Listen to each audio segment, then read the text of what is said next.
नमस्ते, मैं हूं किशोर अजवाणी और अब आज का मुद्दा। दिल्ली के पास गाजियाबाद में गेमिंग ऐप के जरिए धर्मांतरण केस में भी नए पर्दाफाश हो गया।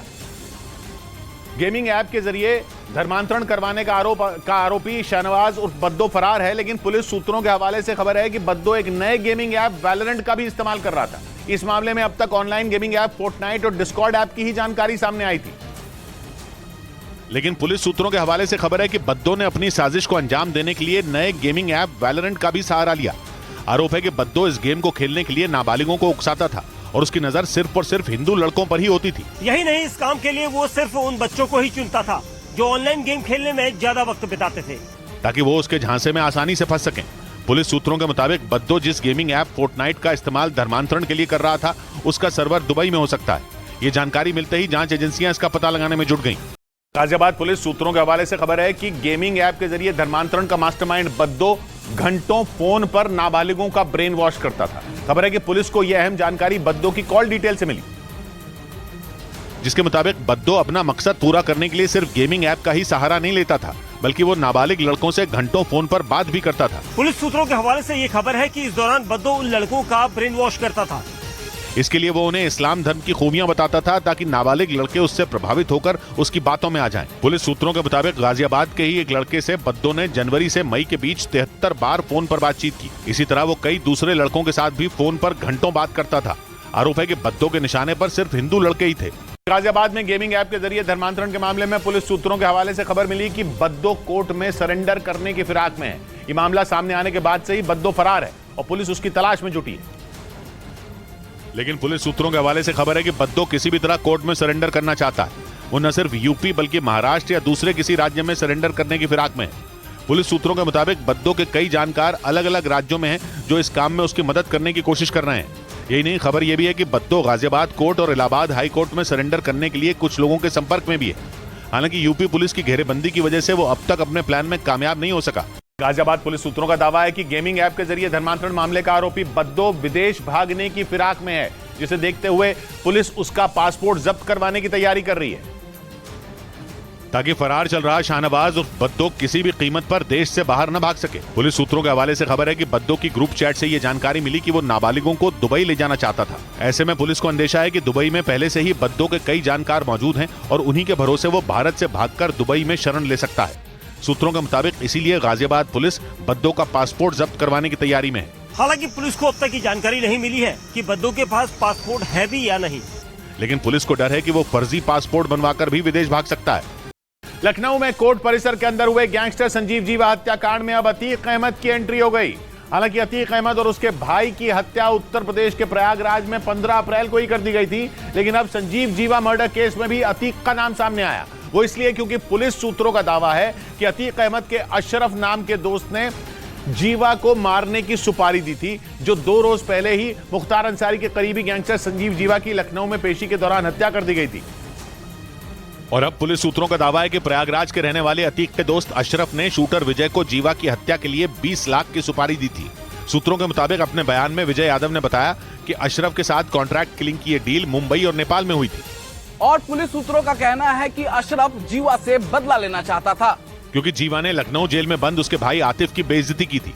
सूत्र बताते हैं कि पूछताछ में विजय ने बताया कि वारदात के दिन ही वो लखनऊ पहुंचा था, जहां कैसरबाग बस अड्डे पर अशरफ के एक आदमी ने उसे अल्फा रिवॉल्वर और वकील की ड्रेस दी थी।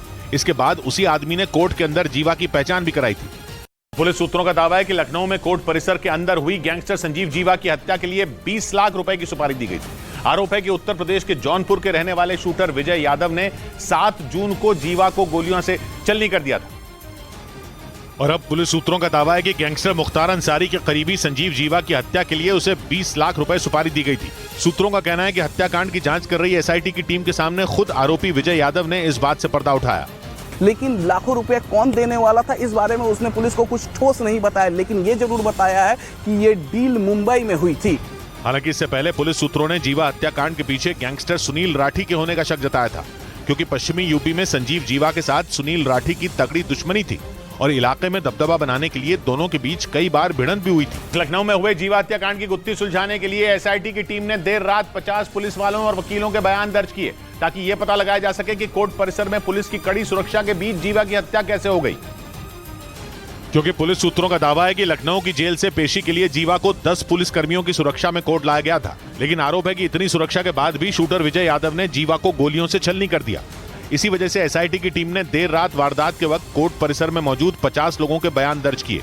इन लोगों में जीवा की सुरक्षा में तैनात पुलिस अधिकारी और वकील शामिल हैं। इसके अलावा करीब 1 घंटे तक एसआईटी के अधिकारियों ने हत्या वाली जगह की जांच भी की। इस मामले में प्रशासन ने कोर्ट परिसर के अलग अलग गेट पर तैनात 6 पुलिस कर्मियों को ड्यूटी के दौरान लापरवाही के आरोप में सस्पेंड कर दिया। और पुलिस सूत्रों का दावा है कि गैंगस्टर मुख्तार अंसारी के शूटर संजीव जीवा को मारने की साजिश महाराष्ट्र में रची गई थी। 7 जून को संजीव जीवा की लखनऊ में कोर्ट परिसर के अंदर गोली मारकर बेरहमी से हत्या कर दी गई थी।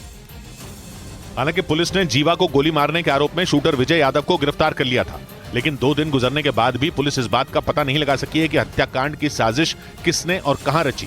लेकिन अब पुलिस सूत्रों का दावा है कि संजीव जीवा को मारने की साजिश महाराष्ट्र में रची गई थी और वहीं शूटर विजय यादव को इस हत्या के लिए मोटी रकम देने का वादा किया था। पुलिस के सूत्र बताते हैं कि उसे कुछ पैसे एडवांस के तौर पर भी दिए गए थे। यह भी दावा किया गया कि पैसे मिलने के बाद विजय महाराष्ट्र से बहराइच आया, जहां उसे अमेरिका की अल्फा रिवॉल्वर दी गई। इसके बाद वो हत्याकांड को अंजाम देने के लिए बस से बहराइच से लखनऊ पहुंचा था। गैंगस्टर संजीव जीवा की पत्नी पायल माहेश्वरी को सुप्रीम कोर्ट से राहत नहीं मिली। लखनऊ में कोर्ट परिसर के अंदर जीवा की हत्या के बाद उसकी पत्नी पायल ने गिरफ्तारी से बचने के लिए सुप्रीम कोर्ट का दरवाजा खटखटाया था। क्योंकि पायल पर गैंगस्टर एक्ट के तहत केस दर्ज है, इसीलिए उन्होंने सुप्रीम कोर्ट में अर्जी दाखिल कर गिरफ्तार नहीं किए जाने की अपील की। इसके पीछे पायल ने यह दलील दी कि उनके पति संजीव जीवा की तरह उनकी भी हत्या की जा सकती है। अपनी अर्जी में पायल ने जीवा के अंतिम संस्कार में शामिल होने की भी इजाजत मांगी थी, लेकिन सुप्रीम कोर्ट ने पायल माहेश्वरी की याचिका खारिज कर दी। कोर्ट ने कहा कि पुलिस के गिरफ्तार नहीं करने का भरोसा देने के बाद भी वो अपने पति के अंतिम संस्कार में शामिल नहीं हुई। वहीं सरकारी वकील ने आरोप लगाया कि पायल जीवा का गैंग चलाती हैं और इसीलिए उन्हें कोई राहत नहीं मिलनी चाहिए। और पुलिस सूत्रों का दावा है कि लखनऊ में कोर्ट के अंदर संजीव जीवा को ठिकाने लगाने के लिए शूटर विजय यादव करीब 1 महीने से रेकी करने में जुटा था, ताकि यह पता लगा सके कि लखनऊ जेल में पेशी के लिए जीवा किस गेट से दाखिल होता है। क्योंकि पुलिस सूत्रों का दावा है कि विजय यादव वकील की ड्रेस में पहले से ही कोर्ट में मौजूद था और जैसे ही जीवा वहां पहुंचा उसने पीछे से उस पर एक के बाद एक कई गोलियां दाग दी। पुलिस सूत्रों का कहना है कि हत्याकांड को अंजाम देने के लिए विजय यादव 1 महीने से तैयारी कर रहा था। जीवा को मारने के लिए उसने कोर्ट परिसर की रेकी भी की थी। इसी वजह से पुलिस विजय यादव की कॉल डिटेल और कोर्ट में लगे सीसीटीवी कैमरों की फुटेज खंगालने में जुटी है। सूत्रों के मुताबिक जांच में यह भी पता चला कि विजय पिछले 3 साल से मुंबई में रह रहा था और 3 महीने पहले वो जौनपुर लौटा था। इसके बाद 11 मई को वो अपने घर से निकला और तभी से गायब था। मीरा रोड हत्याकांड में बेरहमी से मारी गई सरस्वती नाम की महिला के कई रिश्तेदार सामने आ गए। इससे पहले पुलिस ने उनके अनाथ होने का दावा किया था। ये वही मामला है जिसमें सरस्वती की हत्या के आरोप में उसके लिव इन पार्टनर मनोज साने पर हत्या का आरोप लगा और मुंबई की मीरा रोड पुलिस इस मामले की जांच कर रही है, जिसमें मुंबई पुलिस के सामने कई महिलाएं पहुंची जिन्होंने खुद को सरस्वती की रिश्तेदार बताया, जबकि पुलिस ने हत्या की वारदात सामने आने के बाद सरस्वती को अनाथ बताया था। लेकिन अब तक पुलिस के सामने 3 महिलाएं आ चुकी हैं और इन तीनों महिलाओं ने खुद को सरस्वती की बहन बताया, जिसके बाद पुलिस ने सरस्वती को अपनी बहन बताने वाली इन तीनों महिलाओं के बयान दर्ज किए। ये तीनों महिलाएं खुद ही पुलिस स्टेशन पहुंची और अपने आप को मृतका सरस्वती की बहनें बताया, जिसके बाद मुंबई पुलिस इन महिलाओं के बयानों की भी जांच कराने की तैयारी कर रही है।